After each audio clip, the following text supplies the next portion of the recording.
The decision is a majority draw.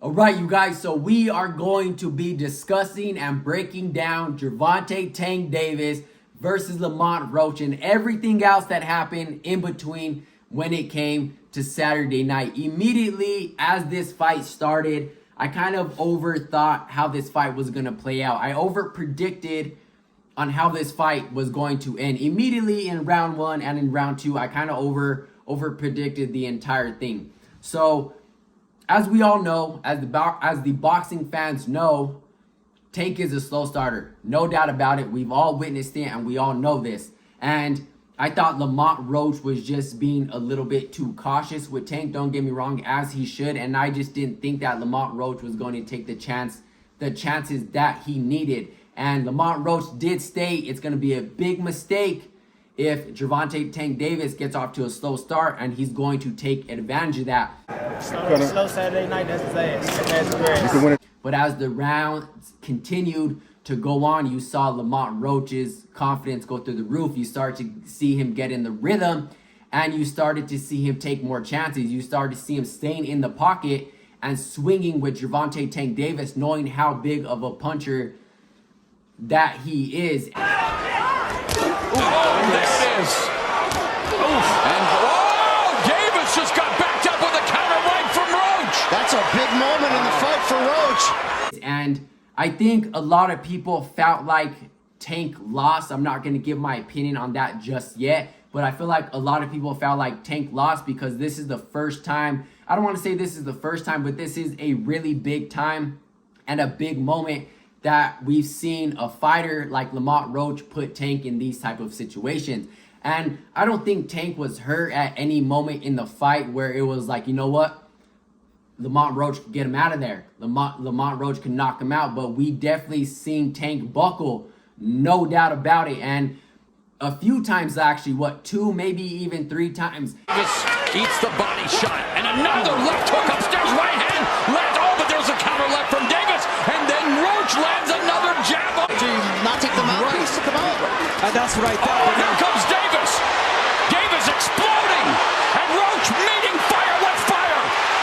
I think that was a big moment, and you know what? We've never seen Tank in this type of situations, so I think people kind of overshot that, and I think they kind of ran with it. But don't get me wrong, I'm not taking anything from Lamont Roach. Lamont Roach did a hell of a job, and I think he should stay at 135. Damn near this being his best performance against a superstar like Gervonta Tank Davis. And let's get to Gervonta Tank Davis taking a knee. Oh, and that right, but Davis took off some of the steam of the punch, but still, Roach leaned with right. He took a knee. He took a knee. No doubt about it, that should have been an 8 count, and I definitely think Tank got favored by the ref. That's just my personal opinion, but you know, regardless if it was something in your eye, I mean, don't get me wrong, like, if there's something in your eye, I mean, fighters fight all the time, and they have blood in their eye, or Vaseline in the eye, or whatever the case, right?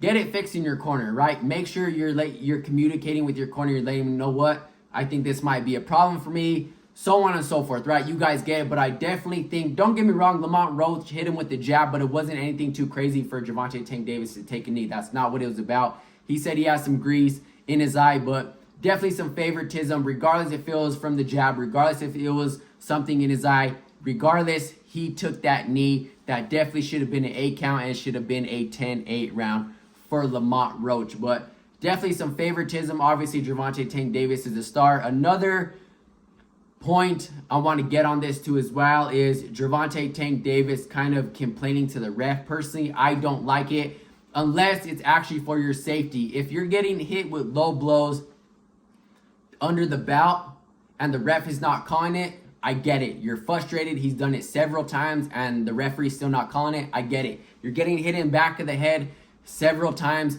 He's not calling it. And the only time I really feel like you should complain if the ref is not doing his job, and this is really should be concern for your safety. I feel like that's the only time you should really do it. Otherwise, I really kind of felt like Tank was being a little bit favored in this fight by the referee. And as the round started to go on, you started to see Tank. Obviously, he had more of the power shots in this fight, but Lamont Roach really started to turn it up. He really started to stay in the pocket with Tank.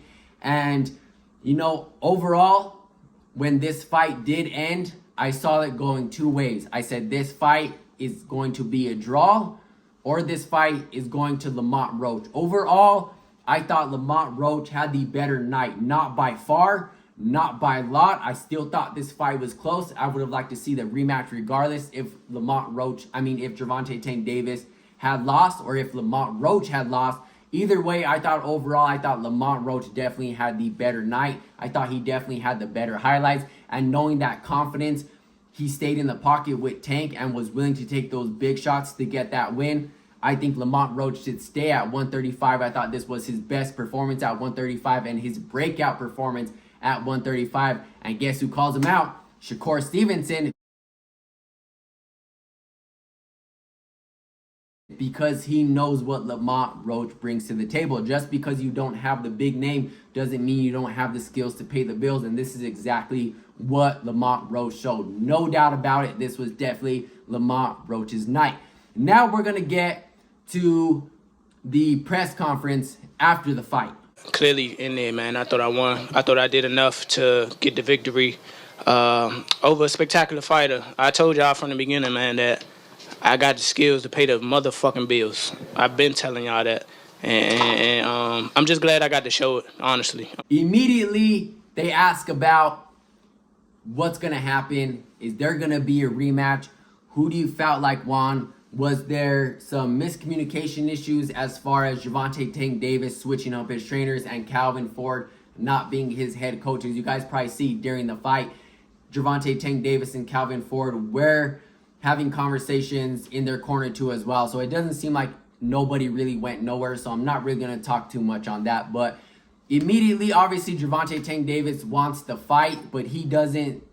He feels like, you know what? I would definitely want the rematch, but that's not going to be my next opponent. And I really can't say too much on it. Definitely not sure. But hopefully we could get it before.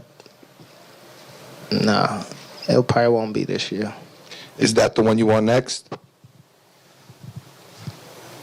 It's definitely the one I want next, but it's not going to be next. Well, what is? You might see it in a minute. You definitely might see it in a minute. Is he really hinting that he actually might collab in a fight with Turki Al-Sheikh and fight Shakur Stevenson next? Obviously, Shakur Stevenson fought last weekend, so it doesn't seem like the timing is off. Obviously, both of them can take some time off and they can make a fight happen. But as of right now, I see Tank going two ways, either Shakur Stevenson or a rematch with Lamont Roach. Like I said, I mean, Tank did talk about saying how he wants to fight 3 times this year. Stay in the ring more this year, for sure. I probably got, I want to say, hopefully I got 3 fights this year. Hopefully.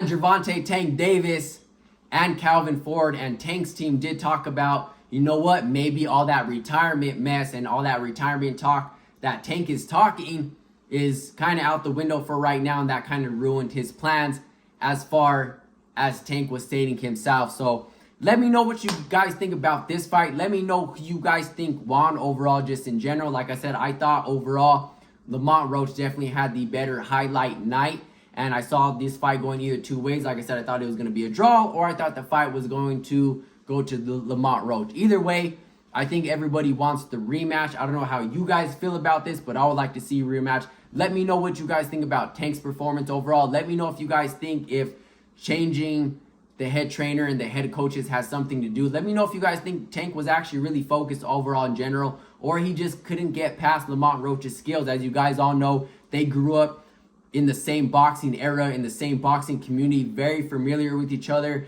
Maybe Lamont Roach just might have Tank's number. So let me know what you guys think about all this, and I'll catch you guys in the next one. I'm out.